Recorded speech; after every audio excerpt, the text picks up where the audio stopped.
Yep.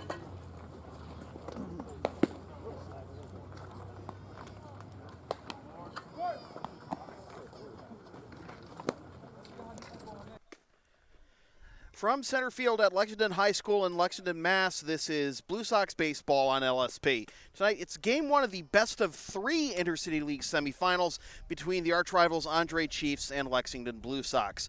Good evening, everybody. I'm Sam Feely, ready to bring you the play-by-play story alongside Borja Jones Barasaluthe. Borja, the Chiefs and Blue Sox meet for the first time in the Intercity League playoffs since 2016, but after so many years meeting in the championship series, it's the semifinals and an abbreviated semifinals to boot. So really very little margin of error for either team in this reunion here in the playoffs. Absolutely. I mean, it's going to force the best out of both teams initially. You don't have that 5-game series to kind of get your bearings under you. And clearly hoping that both teams come out here aggressive. Blue Sox need to get basically on top of the ball early, hit Dunphy. We know he's on the mound today. Just kind of execute, play small ball. Looks like we have most of the lineup back. The only player missing looks like Josue Feliciano. And other than that, I mean, everyone's ready to go. It's playoff baseball. This is what we play for. This is what we've done for years. When I came to this team, it was a big learning experience, but at the same time, I adapted to it, and everyone does when you get here. You realize from the veterans on down, from coach preaching it every day, and that trickled down the fact that this is where the important game, not to say other games during the regular season aren't important, but this is where your best players are going to show out. And clearly this is what the Blue Sox are looking for tonight. As you mentioned, Tim Dunphy on the hill for the Chiefs, and Mike Gianellis getting the start for the Blue Sox. So it's the Blue Sox best pitcher this year, Gianellis, who would have won the league ERA title had he pitched just one more inning. Fell one inning short of qualifying for the league leaders against Tim Dunphy, a pitcher who, of course, has been here many times before with the Chiefs. And, you know, these Chiefs pitchers always seem to pick up their game around playoff time. That's what you want from the best. And but with the Blue Sox looking for a repeat of the success they had against Dunphy during the regular season, handing him 2 losses, one at home and one on the road. Yeah, I mean, that's something you just want to continue. You want to have those players remember those at-bats, be able to capitalize off of those. But the other thing comes down to basically just executing, like I was preaching on before, small ball baseball. You're not going to, most likely against playoff pitching, you're not going to get those 6, 7, 8-run games. It might be a 4-3. It might be a 3-2, yeah. 3-2, 3-1, whatever it might be. But you've got to execute in all those moments. That means getting a bunt down if fast. That means hitting the other side if you need to. But yeah, I mean, it'll be a good fight between both these teams. Clearly, a little animosity from previous events that have happened earlier in this league. I mean, in this league this year, and then from previous years, just veterans having matchups against some of their best players. The starting lineup for the visiting Andre Chiefs in the black jerseys with red letters, white numbers, white pants, and the maroon cap. It'll be Tony Serino leading it off in center field, followed by Manny Cabral at second. Ben Waldrop is at first. Mike Gedman is in right. Kyle Dombrowski is the DH. Andrew Caulfield is at third. Matt Maloney is at short. Nick Levis behind the plate. And Mike Burgoyne rounds out the lineup in left. On the mound for the Chiefs, as we mentioned, is Tim Dunphy.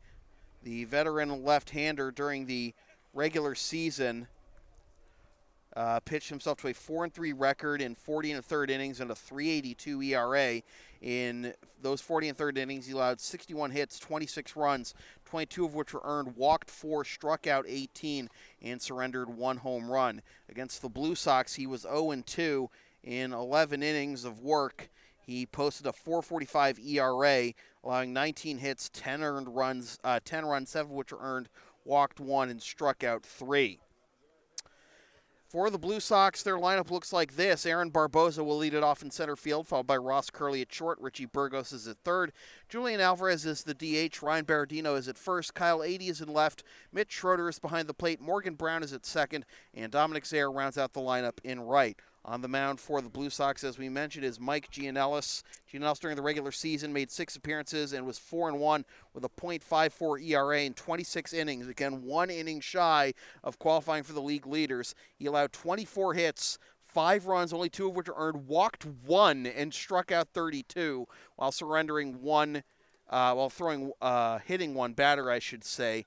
Yeah, 1 walk in 26 innings at any level of baseball. That is a phenomenal number. Yeah, I mean, that's about as efficient as you can be. And listening to you rattle off some of the numbers there for both starters, you can tell right off the bat for Dunphy that you said 61 hits in 40-odd innings. So yep, but still 4-3. So he is very much a pitch to contact kind of guy. Absolutely, and that's what we need to do. We need to put the ball in play.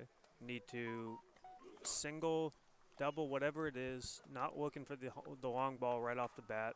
And the beginning of the game is going to come down to Gianellis just kind of settling in on the mound, making sure that he has all of his pitches working tonight, having command for everything, being able to spot up when he needs to, in, out, up, down, whatever it might be, throwing the slider for an out pitch like he's done most of the season.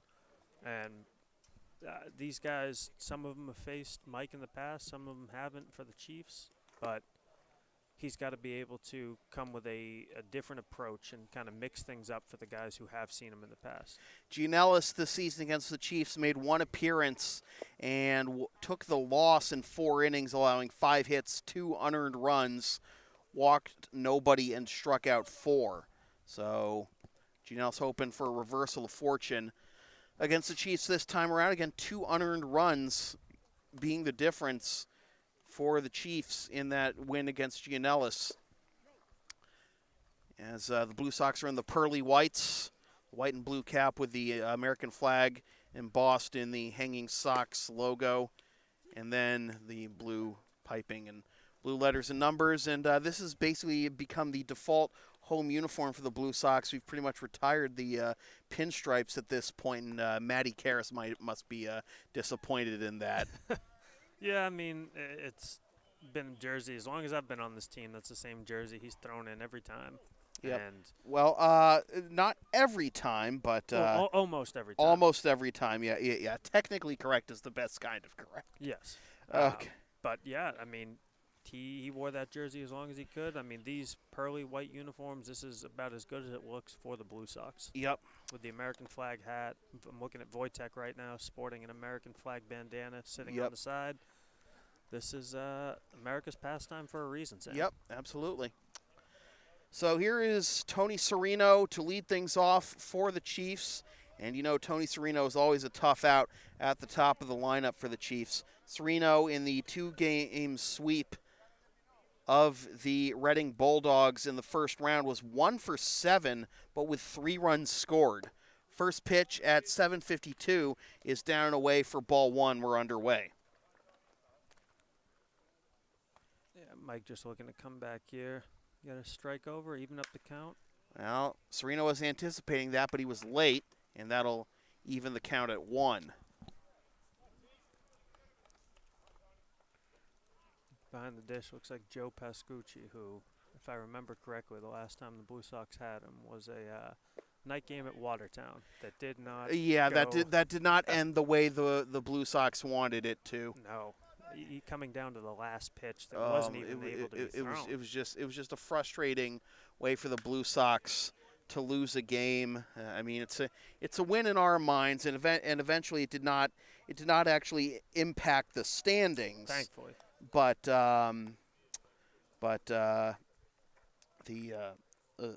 because the Blue Sox got a tie and the Alabrainis got a loss in their next game, as that is on the inside corner for strike 3 called. I would say that's a bit of a fortuitous call for Gianellis. I looked a little up and in with the cutter. It did, but I mean, in Mike's mind, if he's getting that pitch, he'll go there all day against lefties. You have to. Yeah. So here's Manny Cabral, the second baseman. And Cabral takes a fastball. That's pretty much in the same spot. From here against a righty, that looks more like a strike. It does. Maybe it's just because Serino's standing so close to the plate. It could absolutely be the case. That is up and in for ball 1, despite the framing attempt of Schroeder.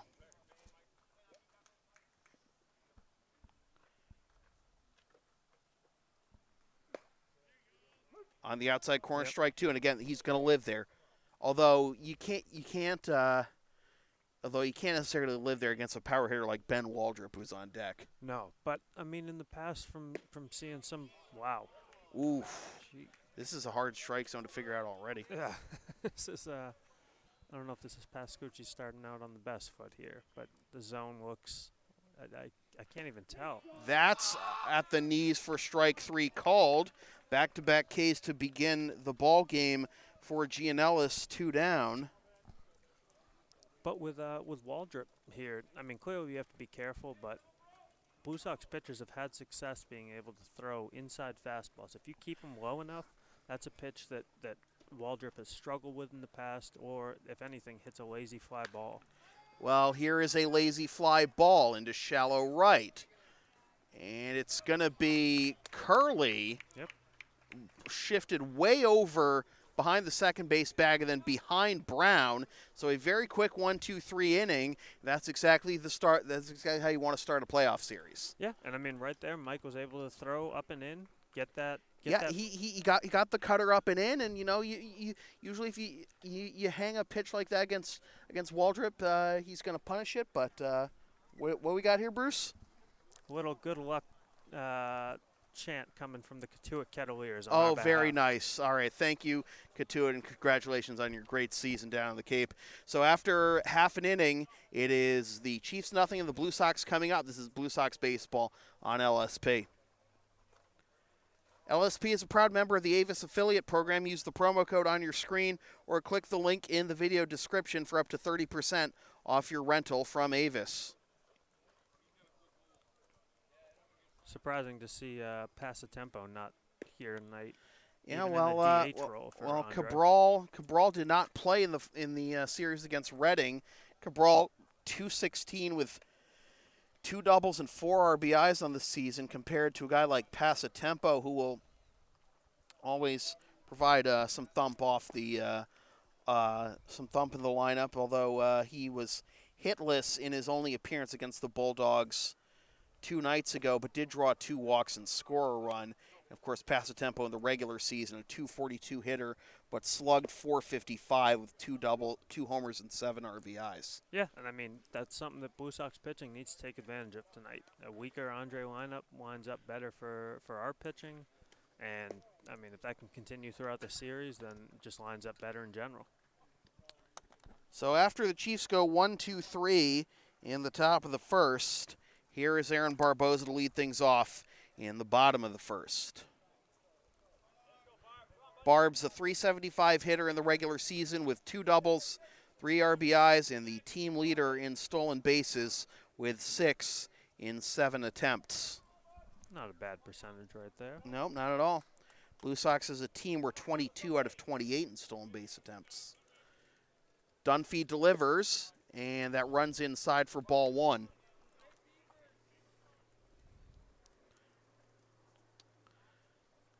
Dunphy, a fast worker.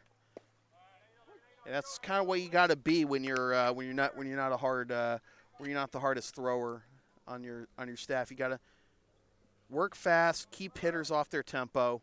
Exactly, and I mean that's the easiest way to aggravate good hitting is to work so fast that you don't give a guy in the box feels like he doesn't have enough time to compose. And as soon as he does step in there again, you're already on the mound ready to fire that next pitch. Yep. So Mark Burley was the same way. For an Intercity League perspective, Matt Karras is the exact same way. Mm-hmm. And I mean, to your defense, too, sorry to interrupt you there, but to your defense, makes it so much easier. If you're on the mound, every pitch right after you take a step off, you step right back on the bump. You don't give your defense time to relax, settle in, and you make them play fast, and that's what you're looking for. Ross Curley steps into the box. He is behind 0-1. Roscoe, .414 hitter, 7 doubles, 1 triple, 1 homer, 15 RBIs. Down and away for ball 1, set career highs. Can you imagine that he's still saying career highs at this point in batting average, extra base hits, on-base percentage, slugging percentage, and OPS. Wow. Also drew 10 walks and was hit by 4 pitches. Who finished top of the line for Blue Sox batting average? Among qualifiers, it was Ross. Yeah. Sway batted 485 and 33 at-bats before his injury. And Ryan, as this is lined into left field, down for a base hit, and Ross picks up where he left off in the regular season. Ryan Berardino, who is now who is due up fifth this inning, played in just 12 games, but also batted 469. But Ross, the team leader among qualifiers in batting average. Now here is Richie Burgos. Ross certainly an MVP candidate this year, along with Derek Bauer of Malden and Teddy Zuba of the Alabrandis, as that's in there for strike one. When does that other series get started? Is that tonight That as well? starts tonight as well. Okay. The Wakefield versus Alabrandi series gets started at Victory Field. This is a broken back grounder right back to the pitcher. Dunphy throws to second for one. Return throw to first, and it is dropped by the first baseman, Waldrip. So 2 down, a runner at first. That should be an E3. Yep. Fielder's choice E3. That was a ball right at chest level, too. That's usually a play that you expect your first baseman to make. It wasn't pick play, wasn't over his head, didn't need to come off the bag or anything. Nope. So let's see if Alvarez can make him pay for the error. Richie, by the way, will take it. He batted .216 the regular season with 2 doubles and 6 RBIs. Alvarez, .356 hitter, 3 doubles, 1 homer, 13 RBIs. And he swings at the first pitch and grounds it, but it's bobbled by the second baseman, Cabral. He'll go to first and recover nicely for the out that retires the side. Made the right play. Burgos probably had it beat at second, so Cabral went to first. And the side is retired. No runs, 1 hit, 1 error, and 1 left. After 1 complete, still no score. This is Blue Sox baseball on LSP. Yeah, and especially knowing in that situation, Julian's not the best runner. You got to take advantage there. Want LSP to taper broadcast your team's games? Rates start just $100 per game. Also ask LSP about streaming your next gaming tournament, wedding, concert recital, school play, meeting, or other event. Visit localsportsproductions.com/services or email sam@localsportsproductions.com for more information.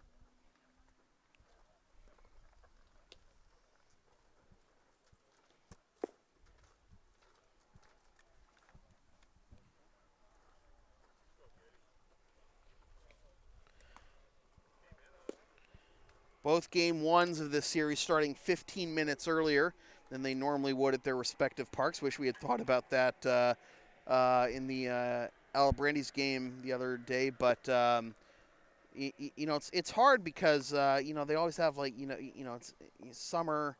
There's all these soccer and other sports camps that go on at Victory Field. So you kind of have your hands tied, but it's. Hopefully the Alabrandis will not have to worry about that. And besides, in the postseason, at this point, if it does come to that, you're playing the next day, you can finish the game the next evening before you start. As the shift is on, Curley has it on a hop onto first, 1 pitch, 1 out, as the Blue Sox employing the shift more here. Well, I mean, for those pull-heavy hitters like Gedman, like Waldrip, I mean, it's something that you've seen them doing a little bit the regular season. They did it a bunch with Teddy Zuba when he came up. And there's those pull-heavy guys that you do just shift over for. And that was perfectly placed defense by Ross right there. Fastball in there for strike one to Kyle Dombrowski. Dombrowski was 1 for 7 in the Reading series with 1 RBI. He comes up empty. Beautiful slider there by Gianellis, and it's 0-2. Started on the plate and just took right off. Yep.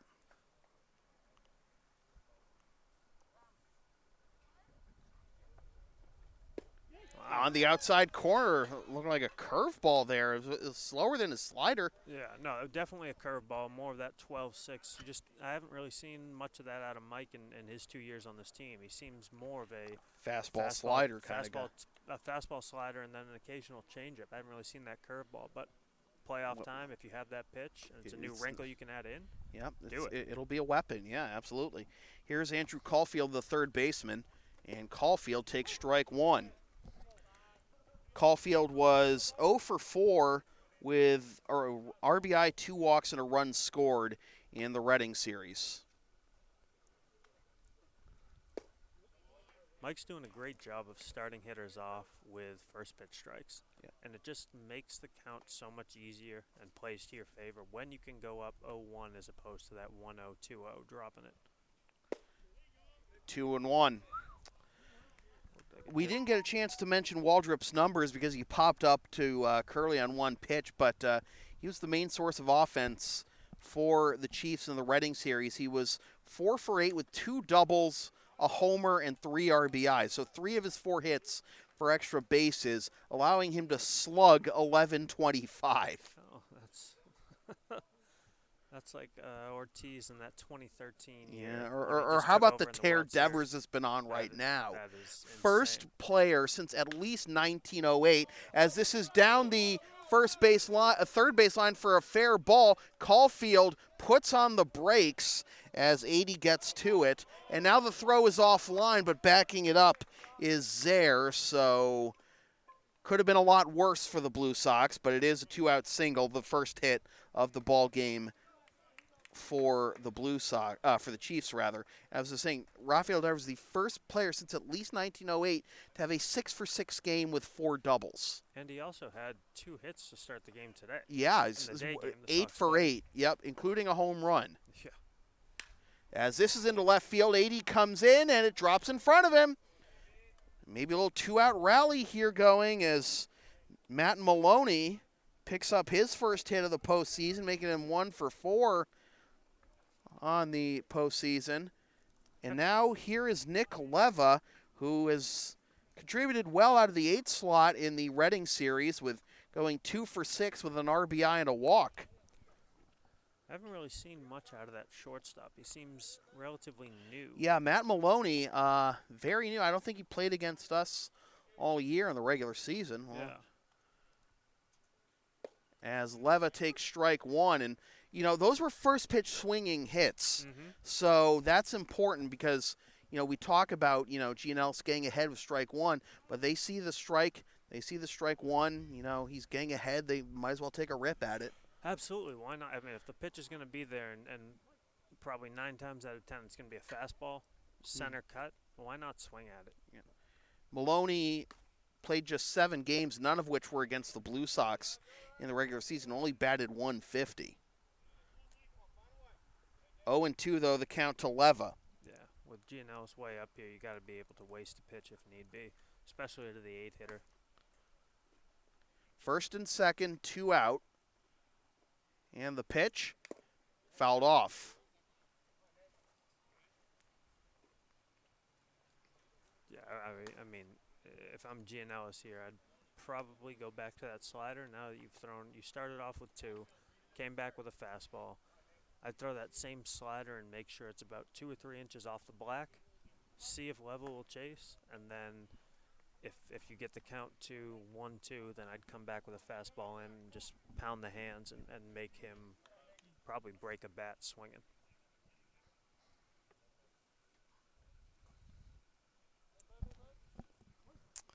Caulfield at second, Maloney at first, 2 down. And Leva reaches that one and fouls it off. Yep, he went slider right there. Like I said a second ago, I'd probably go fastball in on the hands right here. See if we can get it under his hands, have Leva swing right over this pitch. See where Mitch sets up here. Don't really see much of a 2-seamer, though, from Gianellis. He's more of a 4-seamer guy. Still a fastball. Yep. You could still throw that 4-seam. And that hit him! He went for that inside fastball. You just, in that situation, especially that high up in the count, you gotta execute that pitch. So the base is loaded with 2 out after the first 2 batters were retired very quickly. And now Mike Burgoyne with a chance to put the Chiefs on top. I mean, here too, let your defense work. Honestly, you have great defense behind you in the infield. Let those guys field the ground ball and make a play. High fastball for ball 1. Burgoyne played in both games in the Reading series, but did not record a plate appearance. So defensive substitution, maybe? Popped up. That's perfect. Brown makes the catch, and the Blue Sox get out of the bases loaded jam. After 1/2, still no score. This is Blue Sox baseball on LSP. You can follow LSP on the web at localsportsproductions.com, Facebook, Twitter, Instagram, Patreon, and Teespring, LSP37, Snapchat, LSP Media, and subscribe to the LSP YouTube channel.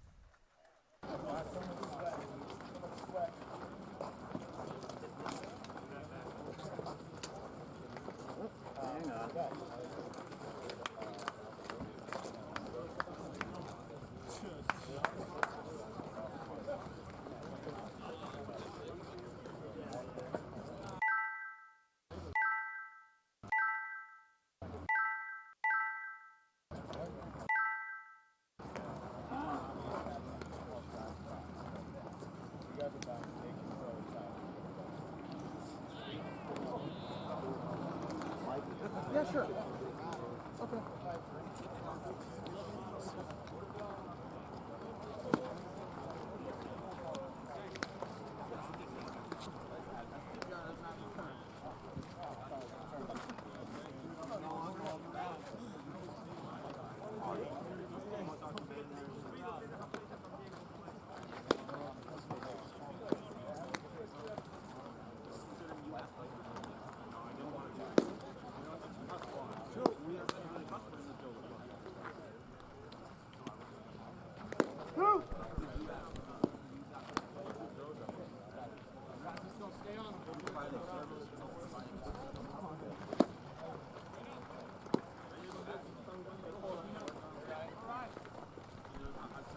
To the bottom of the second we go, and it'll be the 5, 6, and 7 hitters due up for the Blue Sox, Berardino, 80, and Schroeder. Berardino, quite the find mid-season, batted .469 with 1 double, 1 triple, and 4 RBIs.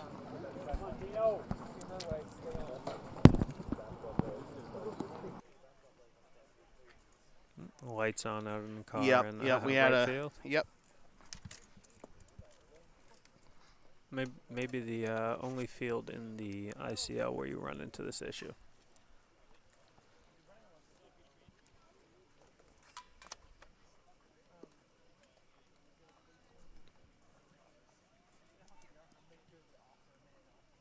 There we go.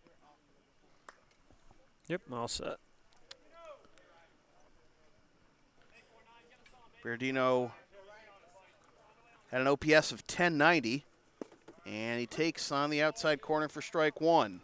Yeah, I mean, Berardino, as soon as he got to this team, he's been just a hitter with consistent, good approaches, puts the ball up the middle when need be, hits the other way when needed, pulls. He does everything you might ask of a baseball player on the diamond. Well, why else would he be a major league draft pick as he was of the Red Sox? That bangs off the bleachers over at Harold Crumb Field, and it's 1-2. Berardino this year against the Chiefs was 2 for 5 in 3 games with a run scored and a walk. He chops this one to the left side. Maloney with the backhand stab, throw to first, safe! Berardino with the infield single. Good 90 there by Berardino. I mean, clearly it was a bang-bang play, and it looks like Waldrop's giving the ump a little earful. And so's Gambale. Yeah. Yeah, well, Blue Sox get the leadoff man for aboard for the first time today, and that'll bring up Kyle 80. Luckily, no instant replay in the ICL yet. Yep.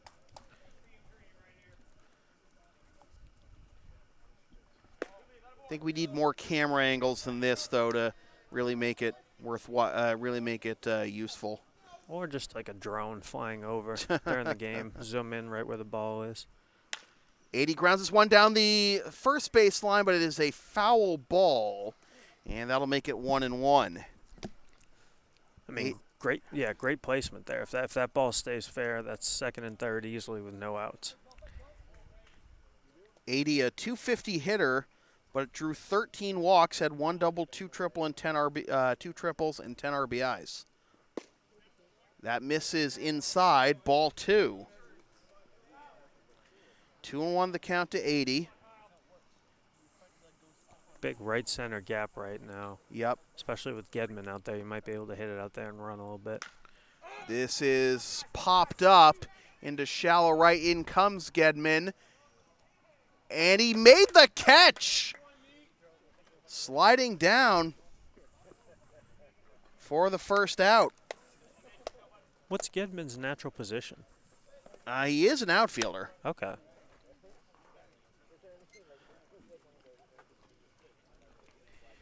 He was just 3 of 13 against the Chiefs, played in all 4 games in the regular season.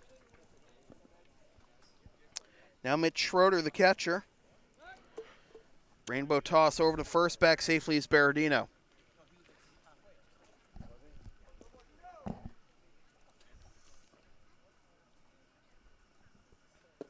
Down low for ball 1. Yeah, Mitch has been swinging a hot bat lately, too. Yep.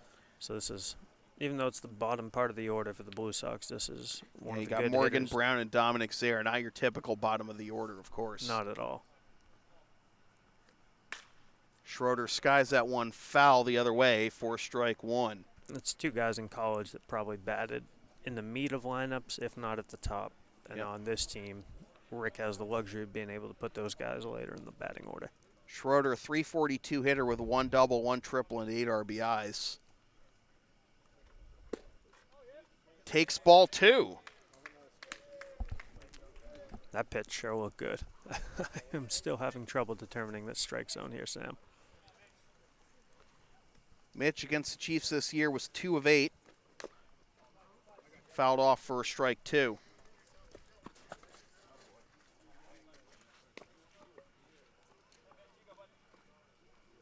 One thing Dunphy does very well is on his fastball, he gets a lot of sink. So it tailors into double play balls, just easy ground balls, weak contact, things like that. Fouled off again by Schroeder. Remains 2-2. Both teams with 2 hits thus far. Chiefs left the bases loaded in the top half of this inning.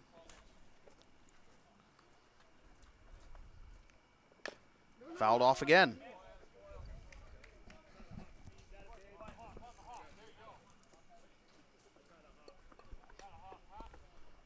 Looked like a sinker right there, too. Yeah, and I mean, it starts out in the zone, just takes off last second right out, and you don't need to be a hard thrower to get that.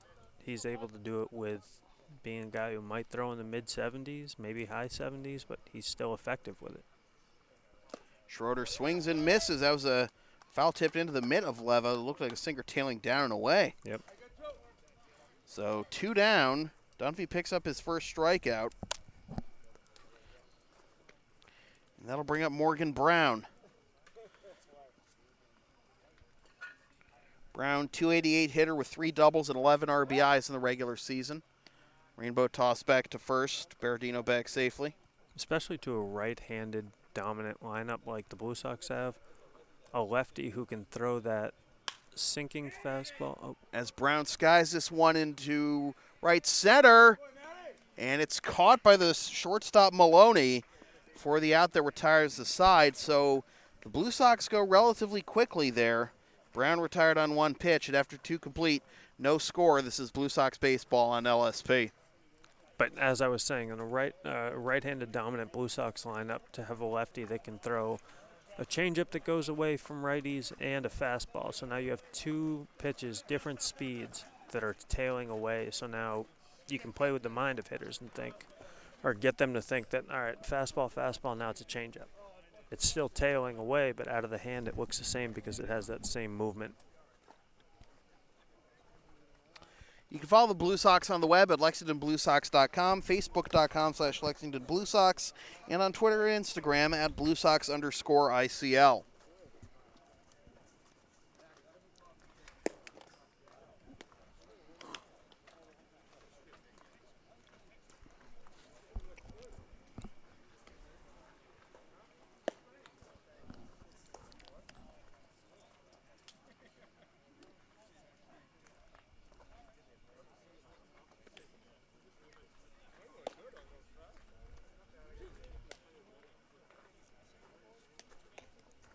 Were you able to catch any of the Red Sox game during the day today? I was not. I was a little occupied taking care of some business for the new school year.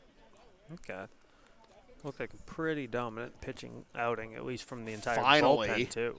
Finally. And you get Evaldi feeling like he's back to normal. You got Xander with 2 jacks. Yep. And clearly that's what the lineup can do. Mhm. The lineup has never been in question this season. Just a matter of the pitching staff. Absolutely. I'm not saying we should have shelled out for Kimbrel, but we certainly could have done better than what we have. Could have gotten Manny Del Carmen.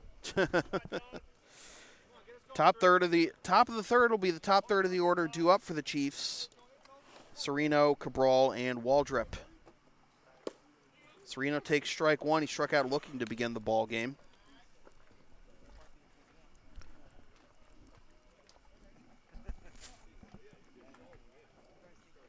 Grounds this one to the right side and through for a base hit. Leadoff man aboard for the first time for the Chiefs.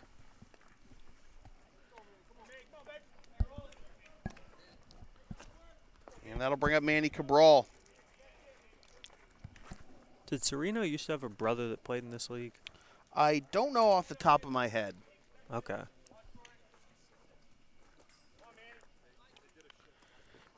Cabral struck out looking his first time up. Giardino holding on Sereno at first.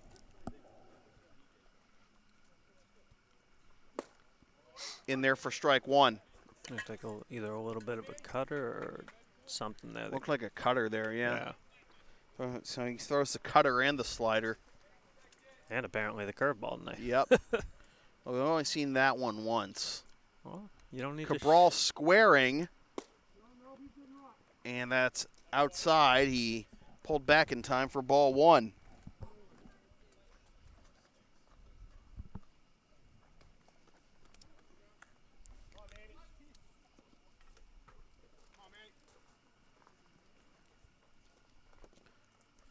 Cabral swings and misses at a fastball, and it's 1-2. Yeah. I mean, he was right in there for that bunt, but now he's going to take a few steps back, play like a normal third baseman depth. Yep. Not going to be bunting with 2 strikes. So, looking for a double play here, though. Change up. Oh, fastball up and away. Yeah. Swung on and missed.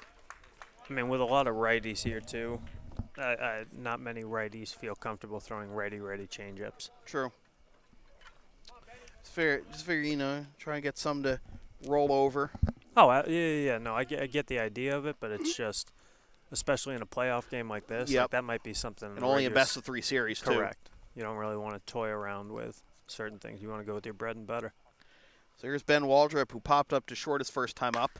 He grounds this one to second, and it's bobbled by Brown. He'll go to first, and they do get the out at first. So a good recovery by Brown, but into scoring position goes Sereno.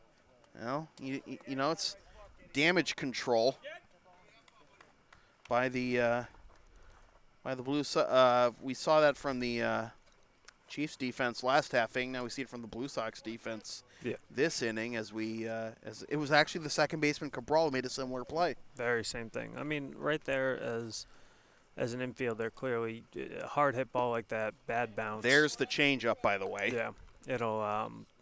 Your main goal is to keep that ball in front of you. At least get one out, knock it down. So what for the double play? But you want to look to get that one for sure out, even if you do leave a guy on second base now. Sereno scampers back to second. Is spinning back there is Gianellis. Gianellis comes set.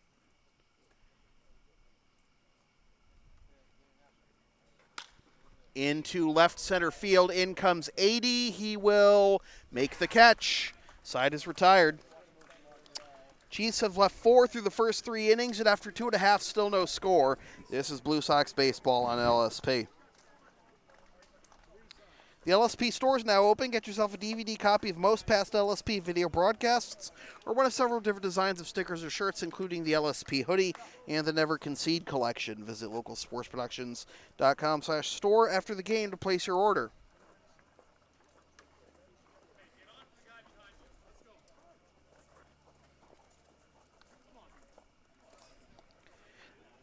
So the Blue Sox will have the 9-1-2 hitters due up here, Zaire, Barboza, and Curley. And I think if Zaire gets on, unless it's a triple, I think it's probably going to be the most obvious bunt situation with Barboza coming up. Oh, no doubt about it, and especially with Barbs, too. He's not just going to lay it down for sacrifice. He'll try and beat it out. Exactly. And, I mean, hopefully with a play like that with a guy with such speed, it at times can make an infielder tighten up a little bit. Mm-hmm. And if you do tighten up, either you short arm that throw or you overthrow it. And that plays only to the Blue Sox favor. And, of course, there was a play in that similar situation in Game 5 the semifinals against the Albrandis last year, in which Barbs hit a comebacker to the Albrandis pitcher, Lamar Ray, and Ray kind of made an off-balance throw to first, and he threw it up the first base line, and that allowed Barboza to make it a three-base E1, and eventually scored the only run of the ball game. I mean, you would think that with that comebacker right there being really the shortest distance to throw to first base, it's something about pitchers where either you think you have too much time or not enough time. But, that's where you see a lot of your misfired throws. Even from that distance, you see some guys short arm it and bounce the first baseman. And that's exactly what happened. He short-armed it. He bounced it wide left to first. Yeah. As Zaire gets this one down the right field line, but that'll be foul, and he's behind 0-2. And who can forget Zaire's performance in last year's postseason, thrust into the spotlight after Sway's injury in Game 2 and came away with playoff MVP honors. Yeah, I mean, he clearly a guy who takes light of the moment, shines best when the spotlight's on him. And to have that in your 9-hole, that is, I don't know if any of the other teams that made the playoffs this year have a player like Dom that can bat out the 9th. Zaire, a .283 hitter during the regular season, chops this one to the shortstop. Maloney fires to first. One down.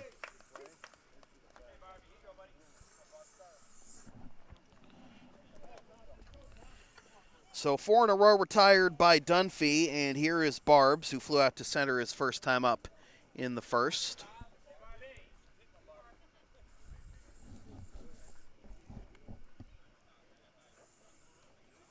Big turnout for the Blue Sox players tonight. Yep, they want to be a part of this. Looks like 30-odd guys sitting around the bullpen, or sitting around the dugout. Barbs gets the bunt down the first base line, and this will trickle foul just at the last moment. That's unfortunate. So Barbs behind 0-1. I talked about he might bunt. If Zaire got on, he bunted anyway. Well, when you got that speed, you might as well, right? Yep.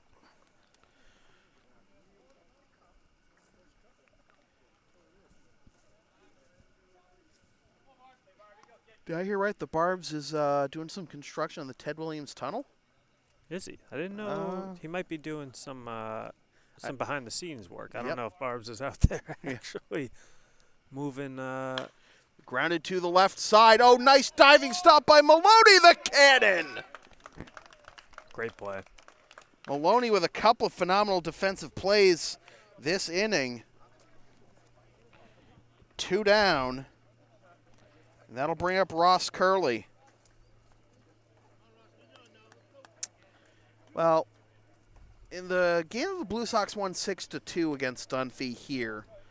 It took them a while to get going, but once they had seen Dunphy a few times, that was when they started to get their base runners. Eventually, their big inning in the 5th or the 6th, I forget which one it was, but that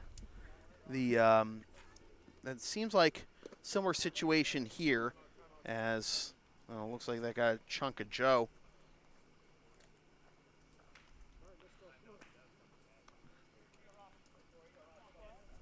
But the Blue Sox do have 2 hits, only 1 strikeout, so they're putting the ball in play. Which is what you're asking for in the playoffs. You put the ball in play. See if, you've had a few good plays out of shortstop tonight, a few fly ball outs, but you're hitting the ball, putting it in play, making the defense work. That's really all you can ask for. Ross behind 1-2, and like we talk about a pitch to contact guy like Dunphy, is like, well, okay, well that's going to happen, but like that's how he gets outs. But when you force the defense to make plays, you don't. You're not going to force the defense to make plays. You're not going to beat out a strikeout. No, not at all. And I mean, like I said right there, I mean, as you just said, pitch to contact guy. He threw his sinker, the second pitch right there to get it to 2 strikes. Ground to the right side. Cabral bobbles it, fires on to first. And some phenomenal defense here from the Chiefs. And the side is retired. The Blue Sox go 1-2-3. After 3 complete, still no score. This is Blue Sox baseball on LSP. Go ahead, Borja. No, Go ahead. it was just that he was able to come back with a changeup that Ross fouled off right there. But like I said, you're playing with the same eye line there, getting that pitch that sinks away from a righty. Ross being a good hitter, he knows how to time it up, and he's faced Dunphy. But for guys who have not faced Dunphy that much, that pitch can be an effective pitch. LSP's next broadcast is Friday night, if necessary, with Game 3 of the Best of 3 Intercity League Championship Series. Watch the game live at localsportsproductions.com/live. Then stream the game the next day at localsportsproductions.com/on-demand or on the LSP YouTube channel, or buy a DVD of the game at the LSP store.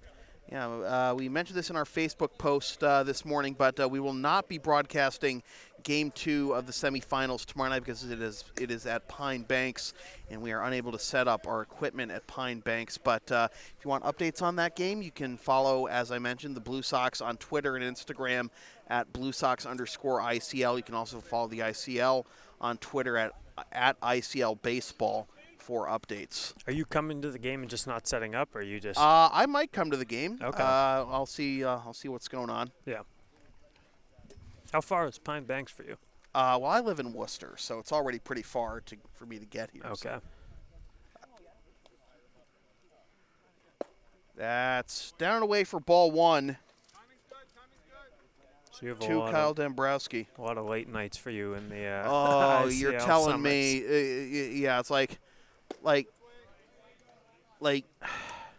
it's hard because it's not just late nights during the summer, Yeah, especially working like the games that you do throughout during the season. the school years. I don't have a real social life. I don't have the average social life. Like most of my assignments take place on nights and weekends, and I like to travel to poker tournaments and Magic the Gathering tournaments, but I can't do that when games, because I don't want to blow off my clients. Of course. But work comes first. Yeah, but then again, I definitely can't do any traveling, during the ICL Championship Series, as this is fouled off by Dombrowski, and I'm definitely not doing any traveling for the next week plus because I got to dog sit for my sister and brother-in-law while they're on vacation. So when are you able to take an actual vacation? Well, I can set my own schedule. I just try to do it when there are as few games as possible. Okay. And usually that ends up being the best time frame for me is the second half of March, as Dombrowski hits this one into shallow left and Curley makes the catch for out number 1. So that's when the MIAA has finished its tournaments, and that's before baseball started. That's before baseball and lacrosse starts. So okay. Oh, so you do all sports? I do. If they got a zip code, I'll be there. So, have you ever done a water polo game? I have not. Although Doc Emmerich, the great NHL announcer for NBC, he is NBC's water polo play-by-play announcer during the Summer Olympics. Is he really? Yes, wow. He is. That's a sport. Even I had a cousin that played at. Wait, time out. I got to tell you something else great. Mike Gorman, the Celtics announcer, he does team handball for NBC. Handball is actually a fun sport to Handball watch if you've ever seen it. Handball is a sport that some kids invented playing on their mom's couch during a sleepover. But it's a fun game. It is. At the professional level, it is a fun game to watch. It is a huge sport in Europe. Internationally, it's enormous. Yeah, just hasn't we got so many other things occupying our time in North America. Here's another infield pop-up. Brown makes the catch, 2 down. As Caulfield is retired after singling his first time up. We've had there's only been one out in the outfield tonight for Andre. for Andre, yeah. One fly out to left, and that was Gedman ending the third, as that's on the inside corner for strike one to Matt Maloney, who has a single and a couple of phenomenal defensive plays tonight. Yeah, Matt has been very good at shortstop tonight. And Maloney will step out of the box, and probably a good idea. I'm surprised the Blue Sox haven't tried to throw Frenny off his game like that. Frenny Dunphy off his game much. Yeah, sadly Frenny is out for the year with an injury, but I mean it's better for opposing offenses as Brown makes a nice play and throws on to first, and the Blue Sox dugout is loving the defense. Now, can the offense respond? I think we might get something like we had, what was it, a week and a half ago, 2 weeks when Dunphy pitched here, where the offense came together, but it was late. And I can hear a little bit even with the headphones on, Sway yelling in the background, which, I mean, truly, he's one of the biggest motivational guys. Other than being a great player, he's a guy who tells it like it is. He gets in your face. He understands the game after playing for so many years. He is like he's so passionate. He's so intense. It's good to see. He's someone who gives a damn. And I have in so many respects, I have no time for apathy these days. I like people who care. You know. Well, I mean, think about a guy in his situation. He's got 3 kids. Or 4 kids. He's got a wife at home. He comes out to as many Blue Sox games as he can. Even when he's injured. Exactly. And I mean, beside the college guys, calling him a cheerleader would be a little derisive. No. He is just. I mean, he's a passionate. I admit, but yeah, it's like when you know people say actually let me just do this one promo real quick. Yeah. LSP is a proud member of the Avis affiliate program. Use the promo code on your screen or click the link in the video description for up to 30% off your next rental from Avis. But yeah, when you have a guy like Sway who's having one of the best years of his career before his injury midway through the season, when you have guys in any level of sport who are having a good season, and then they get injured. People derisively say, "Oh, he's been relegated to cheerleader status now." That's not necessarily a bad thing because you're still there. They know that they know the importance of you to the team, and you're still there supporting them. It's the whole next man up mentality. That's how Dom got thrust into the spotlight last postseason. And also, just beyond that, the wisdom that he comes to with some of the young guys on this team. Now, I'm a veteran guy. I've been around here for 6-7 years.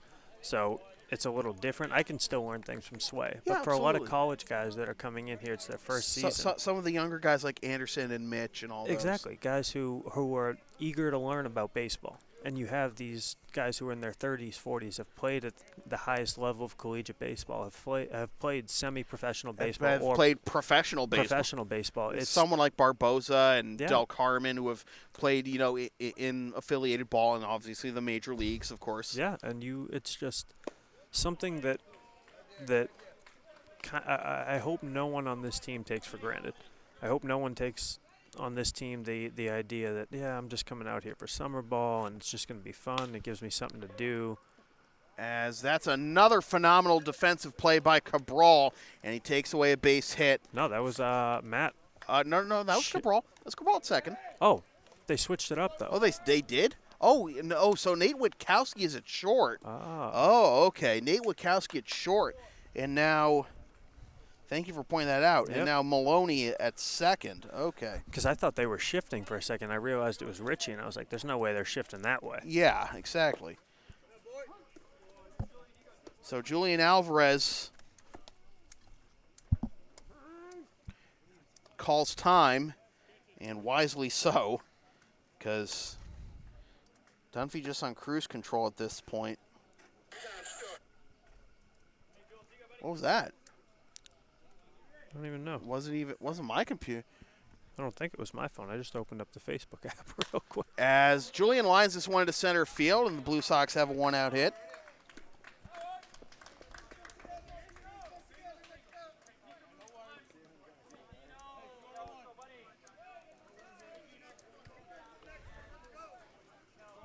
Blue Sox with their third hit of the ball game.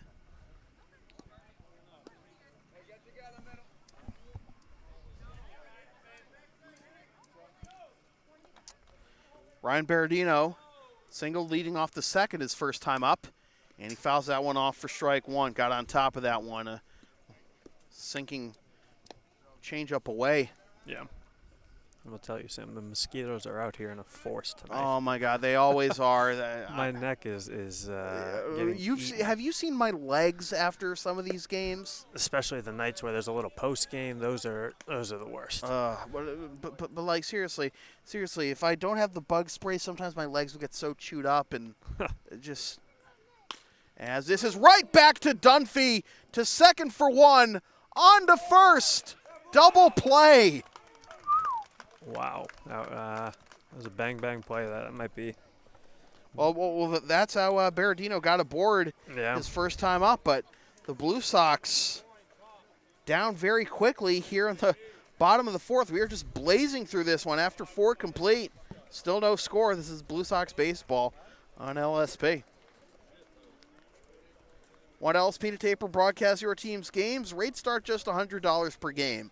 Also ask LSP about streaming your next gaming tournament, wedding, concert, recital, school play, meeting, or other event. Visit localsportsproductions.com/services or email sam@localsportsproductions.com for more information. It's nice to have Danny Graham back in the house tonight. Yep. It is. That's another guy who's coached some of the players. Anderson, Dowie, had those guys in high school and got one of the longest tenured veterans on this team. Yep. And just to have him back for what he's done for the Blue Sox over the years in the playoffs, in the regular season, just, I don't know, having a guy like that, it's got to be helpful for some of the younger guys. Talk hitting, talk strategy, things like that, approaches.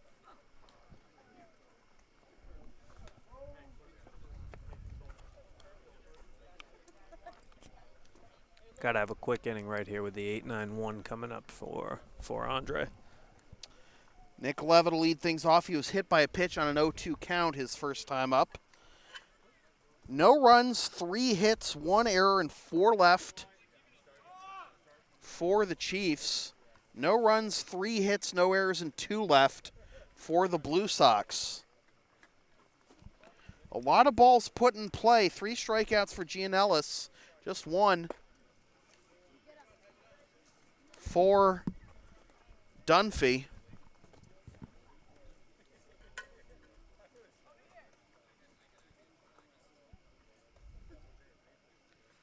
This is ground down the third baseline and foul, and the count will be 1-2 to the Chiefs catcher.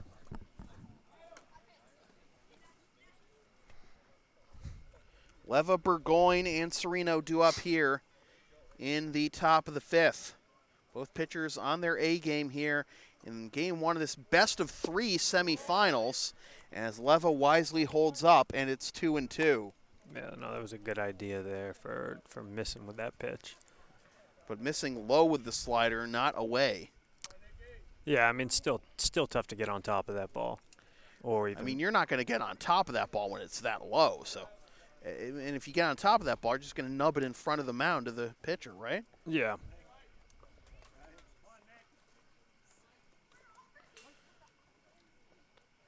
What does he go with here? I'd say slider again. Popped up. Over towards foul territory. Burgos, 1 down.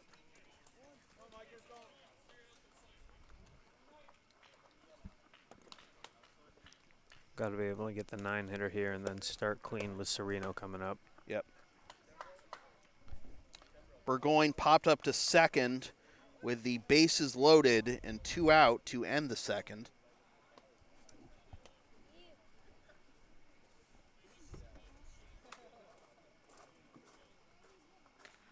As he lines this one into right field, and Zaire will make a 1-pitch out. Well, I'm hearing a lot of fans down the third base line. I think we got a good crowd here for both teams. I don't know if it's the fans. It could just be the Blue Sox sitting in the extended bullpen down there. Well, true, on the bleachers. you'll hopefully it's fans. Yeah, gotta hope. So here's Tony Serino, 1 for 2 with a single leading off the third his last time up. Struck out looking to begin the ball game. Serino takes strike one. There's that cutter up and in to the left-handed batter.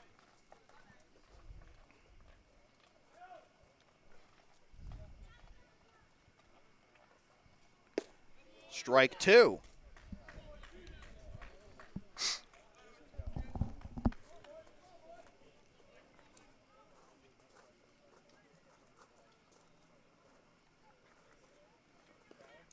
Tried to get him to chase the slider downstairs. Yeah. I don't One know and if two. Might have been a slider or a Change up, yeah.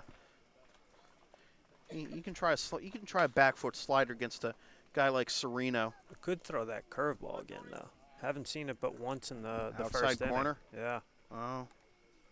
This is ground to the Fastball. left side. Fastball in. Curley. And a 1-2-3 inning for the Blue Sox and Mike Gianellis. Gianellis has retired nine in a row and 10 of the last 11. Blue Sox need some runs, though. After 4.5, still no score. This is Blue Sox baseball on LSP. Yeah, I mean, the bats right now got to start coming alive. Yep. Dunphy's been out there for 4 clean innings. Not an issue. I mean, I think he's had, given up 2 hits? 3 hits. Three hits. 3 hits, and one of them taken away on an inning-ending double play. Yeah, so, I mean, right here for 80, just the goal.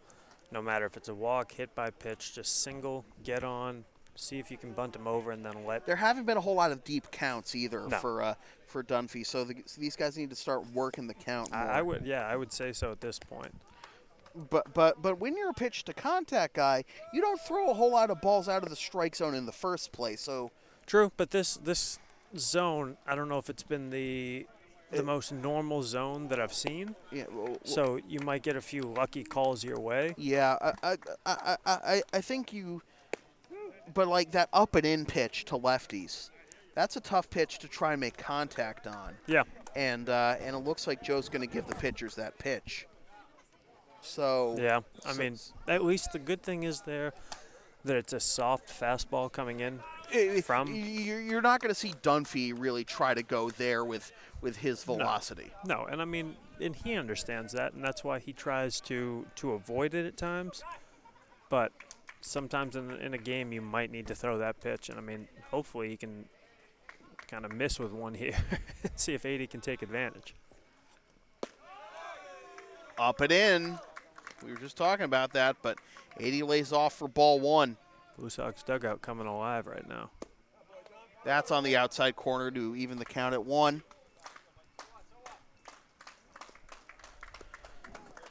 80 flew out to right his first time up in the second. 80, Schroeder, and Brown due up here. Fouled off, and the count will be 1-2. That hit off of Lever or Joe? Well, they're both. Mike got a chunk of both of them. Okay. They're both walking it off. Joe doesn't wear a helmet, though. Oh, he wears the 2-piece mask. You know, there's some umpires who wear the hockey mask, like Leva is. Yep. I wonder what's more comfortable for a catcher. I think the hockey mask is better just because you have hard protection on the back of your head. Yeah. This is ground to the left side and speared by Waldrip. Good play. And he flips it on to Dunphy for the out. The Chiefs, so it was the Royals outfield in the regular season finale. Tonight it's the Chiefs infield. That has just been robbing the Blue Sox left and right of base hits. Again, that was only like a 4-pitch at bat. That's perfect. Schroeder picks on the first pitch and lines it the other way for a 1-out single. Now let's see if the Blue Sox can just keep the line moving here. Try and You know, not ground it right to the shortstop or the second baseman here. Or hit it right back at Dunphy. Right, because Dunphy is like He's 2 for 2 with double plays, no? Or at least he's got one double play. Oh, and then he had the comebacker that he just threw out to first. Yep.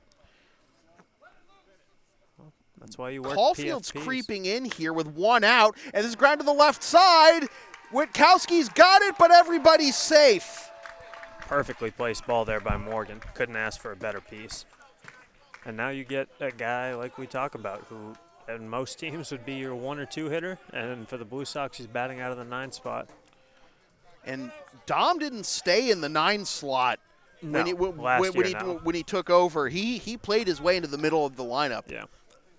Now the question is here, do you try and get bold and possibly drop a bunt down where Caulfield is playing?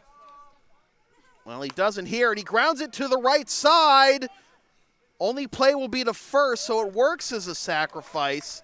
But the Blue Sox picking on the first pitch here, I don't know if that's necessarily the wisest thing here. Like I said, we got to talk about, you know, working the count. That's the second, that's Dom's second time with 1 pitch? Yep, ground out to second. And then pop out.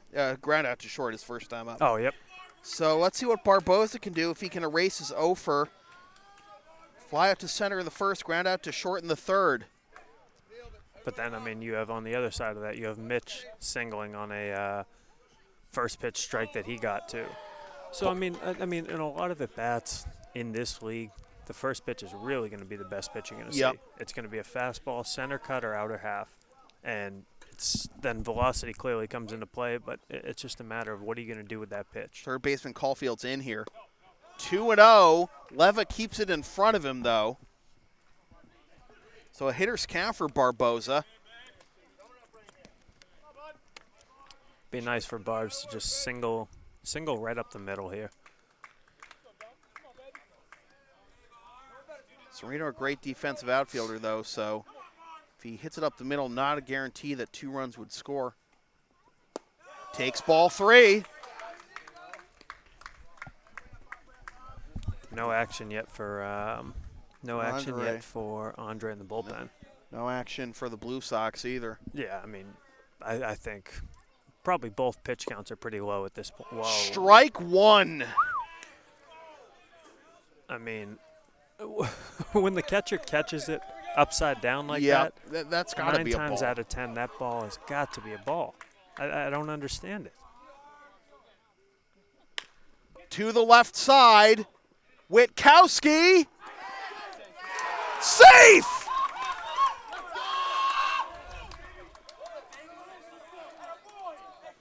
Blue Sox lead.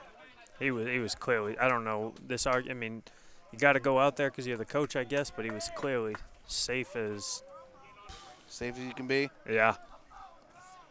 Schroeder scores, RBI for Barboza. 1-0 Blue Sox. Well, you know they like more, and here's a man who can provide it, Ross Curley. 1 for 2 with a single and a ground out to second.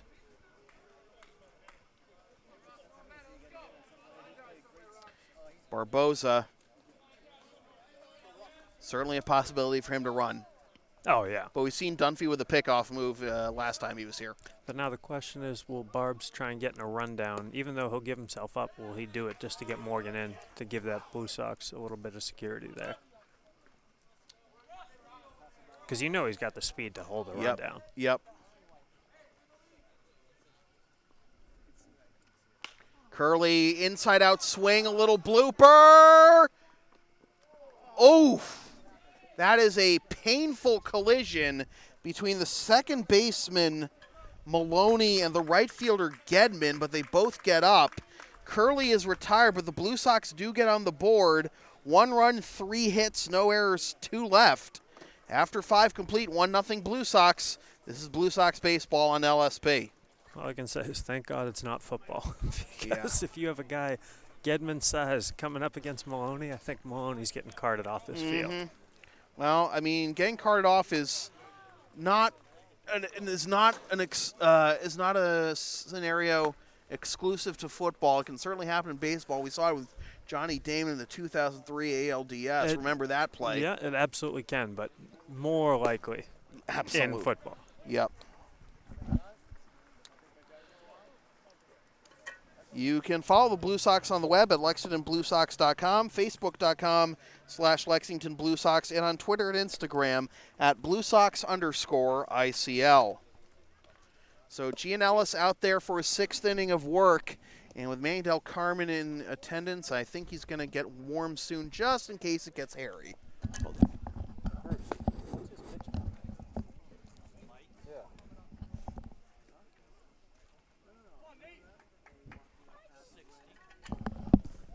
Wow, Yeah. Gianellis a lot more economical than I thought. 60 pitches through 5 innings. I thought I'm not saying he's out of gas. I'm just saying I thought he's thrown more than that. And I just heard Bruce just motion to me. He's 44 strikes out of those 60 pitches. Wow. So he is. I mean, that means you're not only going 0-1 to start counts. You're getting a lot of 0-2s when they don't swing early. And Witkowski swings and misses at that one. Yeah. Beautiful slider there for strike 1. Fouls that one off, and it's 0-2. Witkowski taking over in the lineup for Manny Cabral, getting his first at-bat of the ball game. Do you think that was just a defensive substitution, or do you think that Cabral might be a little hurt? Or not sure, as he holds up on that high and inside one for ball 1. Witkowski was 1 for 3 in his lone appearance in the Reading series with 2 RBIs and a walk. Got Manny starting to toss in the bullpen. Yep. Now. Probably not a better guy in the ICL to have finish off games. Strike 3 called with the slider. A curveball. Curveball. That was back. That was to a curveball. Yeah. Mm-hmm. Was that the curveball on the first pitch too? No, that was definitely the slider. Slider on the first pitch for sure, but that last pitch was definitely the curveball. So the number 2 slot in the Chiefs lineup, 0 for 3 with 3 strikeouts between Cabral and Witkowski. And now here is Ben Waldrop. And the Blue Sox hoping they don't rue not coming up with more than 1 run last inning, as Waldrop can easily lose one over the wall. And he pops this one up into center field. In comes Barboza, picks up his pace a little bit, and on 1 pitch, Waldrop is retired. See, that's the other part of why his pitch count's so low. He's getting so many 1-pitch outs. Got Waldrop on 1 pitch his first time up. Yep. So here is Mike Gedman. Oh! Okay, so Bruce just telling us, out of 21 batters, 19 first pitch strikes. Now, what?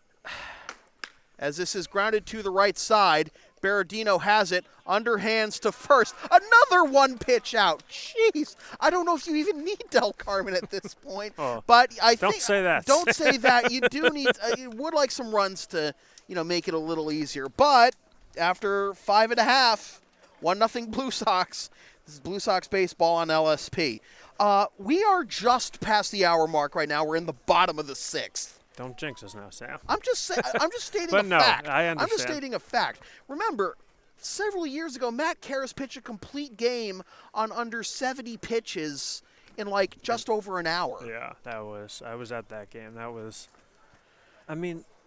I just think, and hopefully major leaguers, if anyone is listening in Major League Baseball, you got to cut down game time. And okay, so let me just say that no pace of play initiatives will speed up the game or bring back more fans as long as the game has become one of a bunch of knee-jerk pitching changes. Well, that's what it is. There's too many pitching changes. There's too many. A lot of it comes down we were ahead of the curve with the go and put him on first intentional walk, but that only saves so much time. Yeah, but also you look at the bullpen cart? Yeah, I hate to say it, but for some of these guys, they could use a bullpen cart.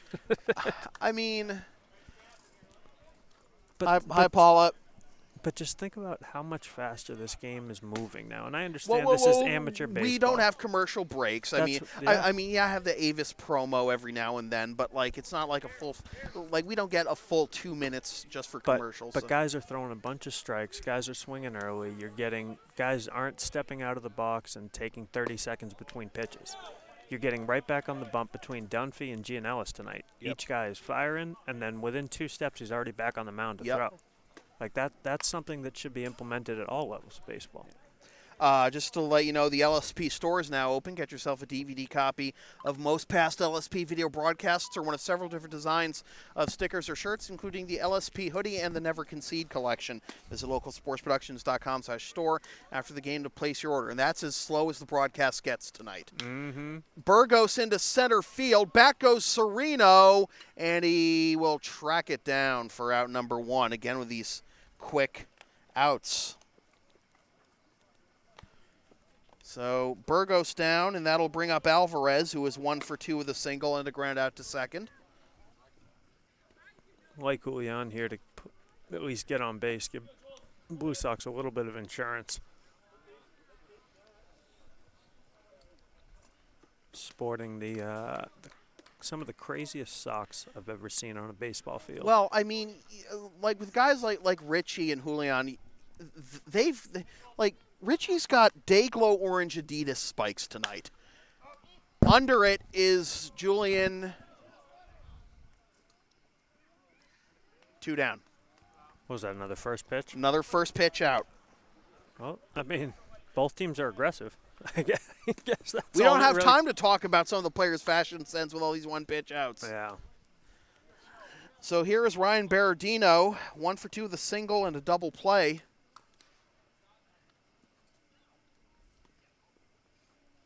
Take a pitch. Oh, he listened to you, Sam. I mean, even if it's a strike, just make him throw one more pitch than he has to. In the top of the 7th, the Chiefs will have the 5, 6, and 7 hitters due up. Dombrowski, Caulfield, and Maloney. 0-2. At least you've got Waldrop out of the way there. Yeah, with the last inning for Gianellis.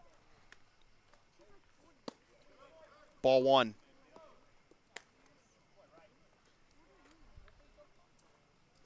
Had what? 1 hit by pitch, no walks tonight on both sides. Yeah.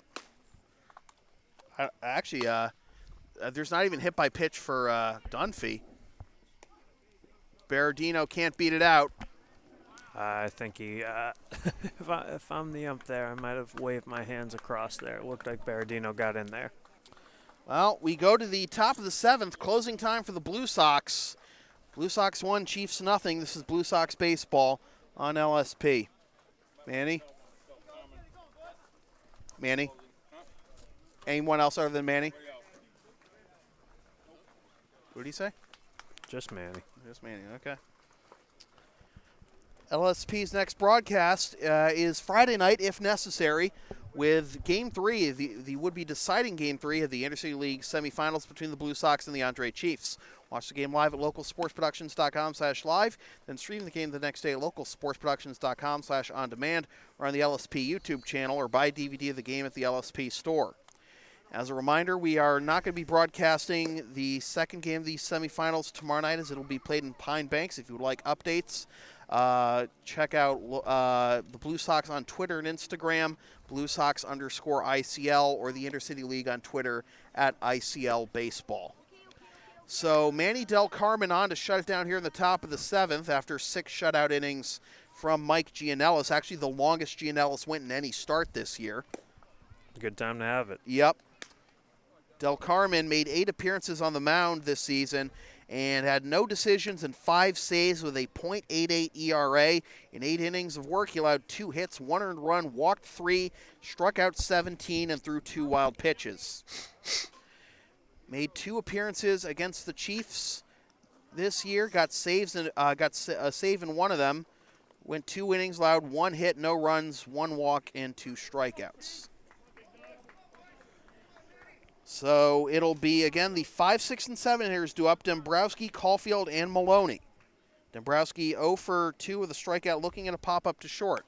And he fouls this one off and nearly takes out Caulfield in the on-deck circle for strike 1.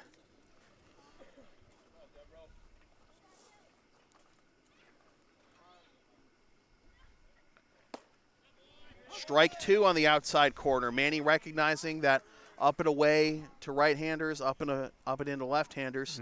Taking advantage with the fastball there. 0-2. Try Tried to blow the fastball by him in the same spot. Couldn't hit it. 1-2. That just sounded fast. Oh, my God. Like, Manny doesn't throw, mid to high 90s like he did in the prime of his career, but he still brings it. I bet you on his best pitch, I'd put him up at about 92, 93. Which is still, plenty good enough, in the intercity league. Geez. Yeah. That's unheard of territory. Maybe Jared Frenny. No, definitely Jared Frenny, but I don't know about 93.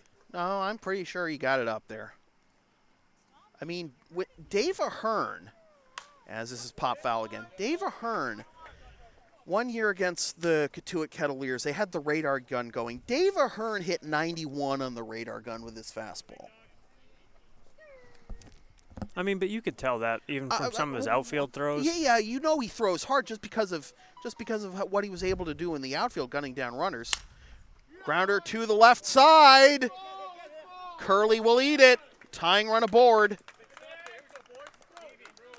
And Andrew Caulfield, a man who can lose one over the wall pretty easily, will step to the plate. Infield single for Dombrowski, his first hit of the ball game. Now Caulfield 1 for 2 with a single and a pop up to second.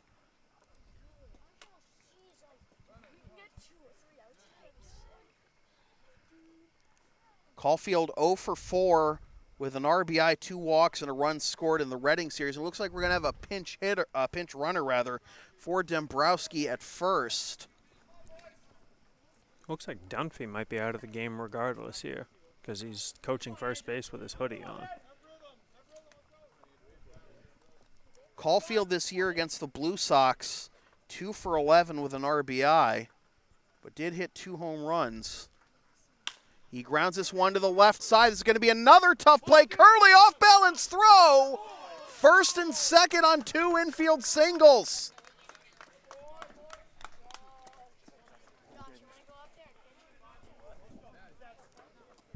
So now Manny really needs the double play ball here. I mean, you got to bunt in this situation. No Yeah, doubt absolutely. about it.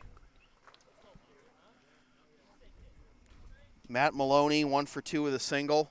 Yeah, I mean, clearly what you're hoping for now is just get him to pop it up as he bunts. And now we're going to have a meeting at the mound. Without Matt Karras, held by Danny Graham for this meeting. Sam, I think you need promos for mound visits. This mound visit brought to you by such and such. This broadcast brought to you by Corona, La Cerveza Más Fina, as Manny always says. Oh, I'd take that. Yeah, but I don't know if Corona's even going to come close to me. I don't know if they'll even give me the time of day. Kind of a small time thing here. Well, I'll tell them that I'll drink Corona the whole time I'm on the broadcast. Oh, my God. And that's got to just be really honest. That's got to be a selling point, right? Bunt is offered at throw down to second, and now they may have the runner to pickle. He's safe, and taking second is Caulfield.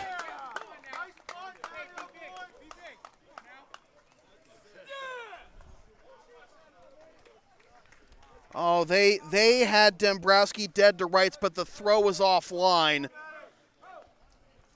It is 0-1. Do you put him on at first base now? At 0-1? Well, the infield comes in anyways. Tying run at third, go-ahead run at second. Strike 2. And now there's a pinch hitter for Nick Leva on deck. It's Michael Nestor.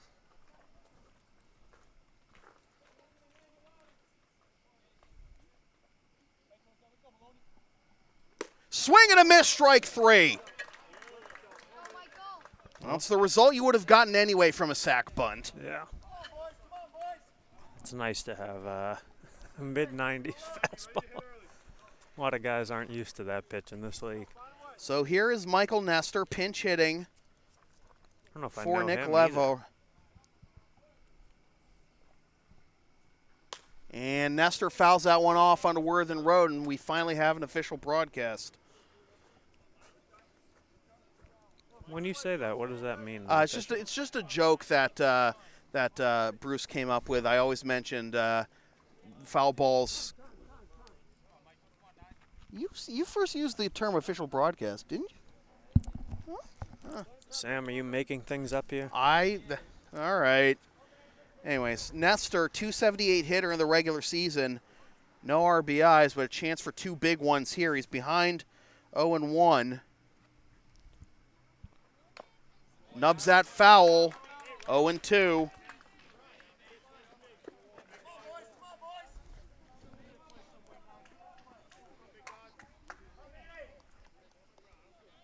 Did we catch who the pinch runner is? So Evan Reynolds pinch running for Kyle Dombrowski. Swing and a miss, strike 3. 2 down. So now Mike Burgoyne.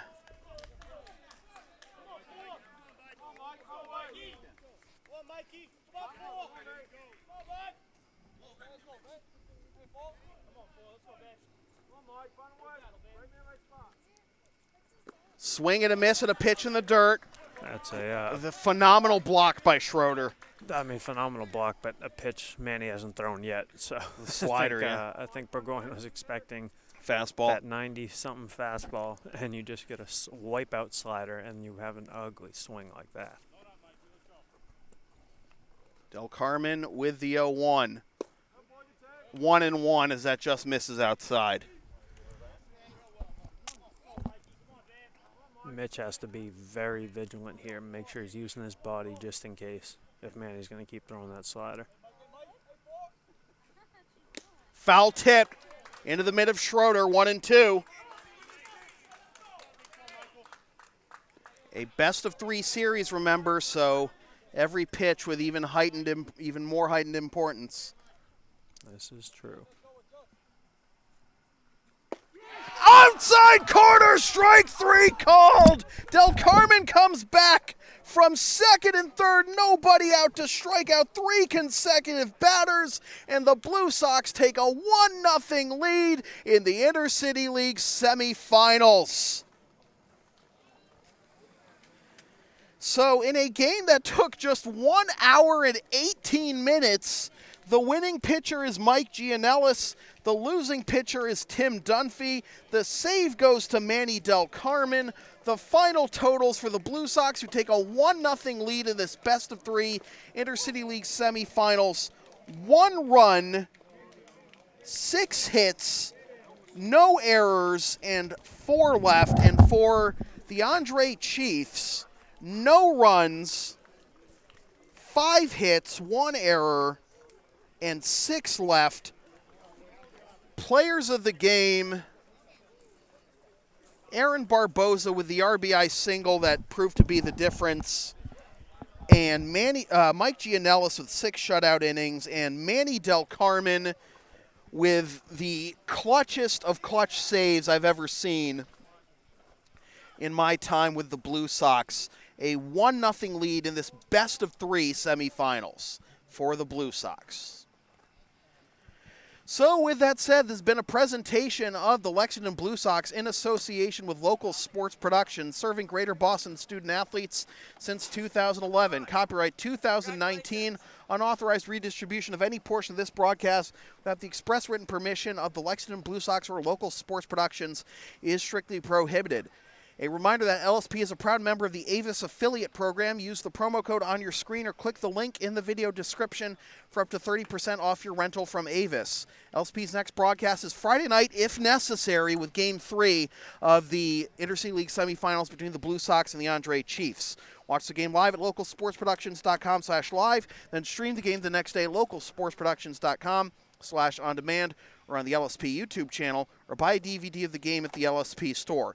And remember, to get coverage of tomorrow night's semifinal Game 2, visit the Blue Sox on the web at BlueSox_ICL on both Twitter and Instagram, and also the Intercity League on Twitter at ICL Baseball. And be sure to follow LSP on the web, localsportsproductions.com, Facebook, Twitter, Instagram, Patreon, and Teespring LSP37, Snapchat LSP Media, and subscribe to the LSP YouTube channel. Once again, the final score from center field at Lexington High School in Lexington, Mass. It is the Lexington Blue Sox 1 and the Andre Chiefs nothing. The Blue Sox take a 1-0 lead in the best-of-3 Interstate League semifinals. My name is Sam Feely, reminding you freelance isn't free. For Borja Jones, Barrett Saluthe. Thanks for tuning in.